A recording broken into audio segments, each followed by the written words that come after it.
Alright, so this is going to be a pretty simple introduction for all the new Street Fighter V Newy players to poking that we're going to use as a reference guide for most of the situations and as you guys get better. Now you've all tried to develop a heavy footsie style gameplay thanks to Sam and Krisna, but I want to elaborate on exactly how the pokes are supposed to be used. Pokes are a good way of scoring damage on the opponent, but that's not their only or even their main purpose of most of the time. Now attacks have their natural pushback that's hard-coded into the game, you guys know this. Now pokes also give you what people keep saying is space control, which is a pretty weird concept, but it essentially means that you're using your pokes to gain an advantage, mental or frame, in certain situations, right? So we know that this is -3 on the frames on block, but it's unpunishable from this range. So -3 from this range, the Balrog could not punish. So use this to your advantage. Now if it was on hit it would be different, you could probably press a different button, etc. Now you guys already know that whiffing is bad, so this drill should, with the bot, should help you guys learn your poke ranges. Right, so I'm not a Kage main, but he's got stand medium punch, stand medium kick, which is longer than stand medium punch, and crouch medium kick, which is about the same as stand medium punch. You see that? It could be a little bit longer. I'm not a Kage main. I'm using Kage only because of ease of access for Tom. Now, this poking tutorial pretty much is explaining how it's going to set up the rest of your footsie game plan and why exactly the pokes are used rather than just damage. Okay? Now, a lot of this stuff is hard to find that I'm going to teach you guys, and it's not exactly taught to people, which is why I want to put it in video form for you guys to learn. I didn't even think about it until BK came from Sydney to Newcastle after I played the game for a year and a half. He showed me, and then I started to think about it and play around with it a bit more. Now, first of all, you guys obviously know your pokes have pushback, correct? You guys all know that. You know, it's not a hard concept for you guys. You're not brand new players. Now, the difference is, what we're going to do is use a poke to set up your footsie game plan, okay? So I know that my stand medium kick range is about here. So what I'm going to do is, I'm going to show you guys what a player typically will do. You know, this doesn't happen all the time, so, you know, don't expect it to be perfect, but this is pretty much how you're setting up your pokes and what they're supposed to do, okay? So I've set the Balrog bot to do crouch medium punch on reversal. And which is generally the poke that Balrog players are going to use to poke back and hit confirm if they can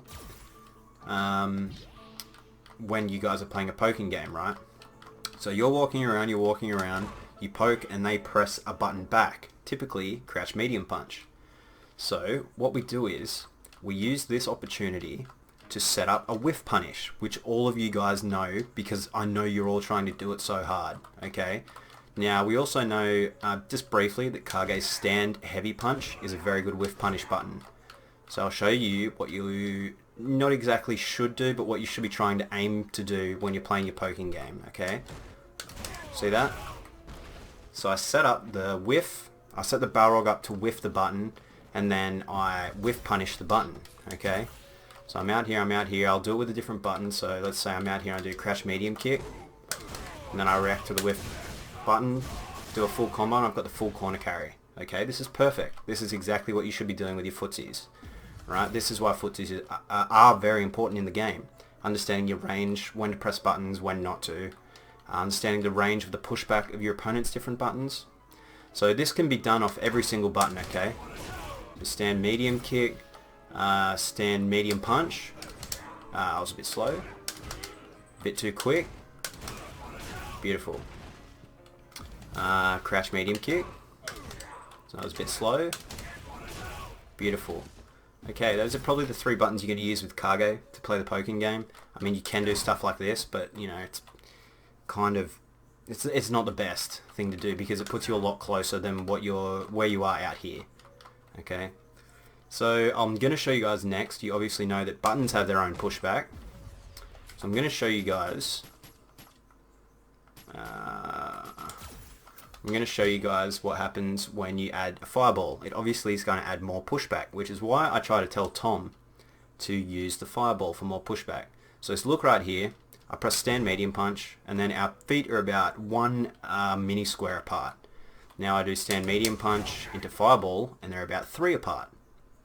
This is how you mess with spacing. This is space control, like at its very core.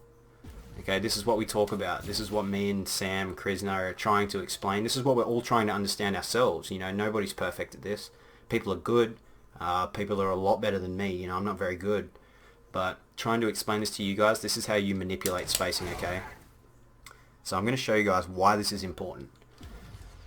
So if I put the crouch medium punch back on, okay, I know that it's going to whiff if I press stand medium punch by itself out here. I know that it's going to whiff. Now, if I know that the fireball adds more pushback, I can stand about here, a lot closer than here. Okay, it doesn't seem like much, but in reality it's a lot, and it'll make a lot of difference if your opponent doesn't know this. Okay, so say you're standing here, you just want to use the stand medium punch poke to get them to whiff, and they whiff the button. Okay, that's how you would set that up normally. You'd be at that range. Now you can stand closer with a fireball, add it in, and they'll whiff. Okay, sorry, that was a bad example. See that? So you can stand exactly 3 squares closer, because you know that's the pushback. Right? So all of a sudden you're at a closer footsie range, and they're whiffing buttons. This is why the pokes with the fireballs are very important for footsies, because you can manipulate spacing a lot different than if you were just pressing the button. Okay, so by itself, you're going to whiff punish the crouch medium punch. Well, I'm not going to. A good player will. Now, you add the fireball when you're closer, and the button will whiff. See that? So you're out here, you're sort of playing around, then you go closer, you add the fireball, and they're going to whiff. Right? That's perfect. That's exactly how the poke game's supposed to be played. Now, I'm going to show you quickly why it's not a foolproof plan and why you want to react to the whiff instead of just pressing the button, which is called a delayed button, which is sort of more of what you would call a wish punish. You're hoping that it hits. Okay, I'll show you quickly why it's not a very good idea to just do that, because I might be out here standing around, then I poke and I'm looking for the right button, right? I'm looking for the correct button. I'm looking for crouch medium punch. But say the Balrog player gets a bit smart. He realizes what I'm doing. So I'm standing out here, stand medium punch, and then he hits me with stand heavy punch, right? This is a pretty good poke. Right? So, like stand medium punch, bang, all of a sudden you're in range. Okay? So you don't exactly just want to be like out here and then just spamming the button. Okay, it's a quick button. So luckily for Kage, he can do this, right? Now, what is also good about this style of game plan is that you are going to be reacting to the whiff, but it's going to be a twitch reaction more than anything. You are not going to be able to react to the exact button that they're pressing. Okay? What's good about doing this sort of thing is that if your opponent, say, does stand light punch, it's pretty quick, but you see it and you probably can't whiff punish it. You'd be generally wish punishing this, like that. Okay? You can still set it up. A lot of good players can still do it, but it's still quite hard. See what I mean? So the reason why this sort of gameplay is so good is if you're attempting to whiff punish, you know what I'm saying? If you whiff, right, in this attempt, their button's still recovering. So your recovery won't matter as much, okay? This means that you're not whiffing like you would be in neutral, where they're at 0. They're actually in recovery frames, because that's how you're playing the game, right? You know that you're trying to whiff punish their recovery frames. Now your recovery frames are coming out, and they'll try to whiff punish that, right? That's why this sort of style is quite good. This is footsies. Now, the last part of this really is what the hell to do when they respect the poke, which probably isn't going to happen in your level. You know, not yet. Respecting the poke is a really sort of high-end skill. Being able to be patient, not just spam buttons, not try to just take turns back because that's what the maths says on the frame data. It's a really high-end thing to be able to do. So I'm going to show you, you can't show it on a bot. This is the hardest part about this. I'll have to show you guys at the local. But essentially speaking, what it does is it forces you to play differently, okay? But it's also forcing them to play differently. So they're not poking, okay? They're not going to fire back because you're counter poking. So what you can do is press the poke and walk forward. Now you've taken the space, and now you can do other things. They're starting to respect your buttons. You know, they're worried, okay? Now, instead of just doing that, remember how I talked about the fireball spacing? It's extremely important, and this is why. When you can take the frames back by walking forward after a poke because they're respecting it, you can again manipulate the frames. And people are going to get itchy. They're going to want to press buttons, okay? So eventually, when he whiffs the crouch medium punch here in this scenario, because you walk forward and he whiffs it, because you're manipulating the space, he's going to think it's finally his turn. He's going to press crouch medium punch and it's going to whiff and you're going to be ready. Okay? This is extremely important. Now, really the last part of this as well from this is how the players are going to react in these situations at your level. The respect thing generally won't happen at your level. But it will happen, what will happen is they'll try to jump or they'll try to dash or they'll press a big button. Like I said before, they'll press a long range button. They'll try to do something like this. Okay?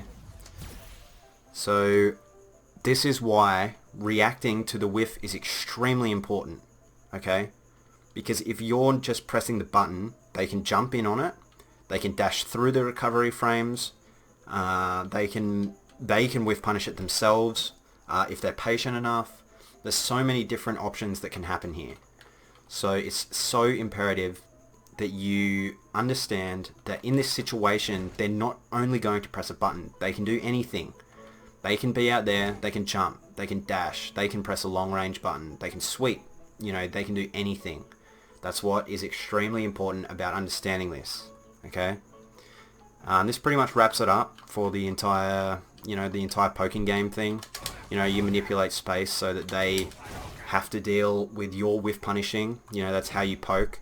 And then once they respect it, you can walk forward closer, and then you can manipulate the space again, or you can try to take advantage of it by throwing them, okay?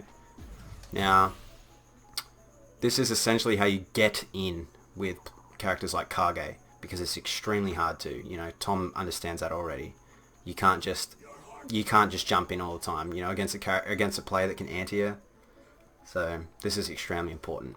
And yeah, this pretty much wraps it up for the tutorial. You know, you have to know your opponent's character, so you know what button they're going to press or going to want to press, and if they press a different button, you have to adapt to the opponent pressing that button. So if the Balrog is pressing stand heavy punch, I walk back, okay, so I'm at max range and I walk back out of the range, like out here. Not even there. There. Right? The same thing, you whiff punish it. Okay. But in general, you know, you understand that their main counter poke, I guess, is going to be the button that they want to always press. So you space it usually for that. Okay? And yeah, that wraps it up. GG's.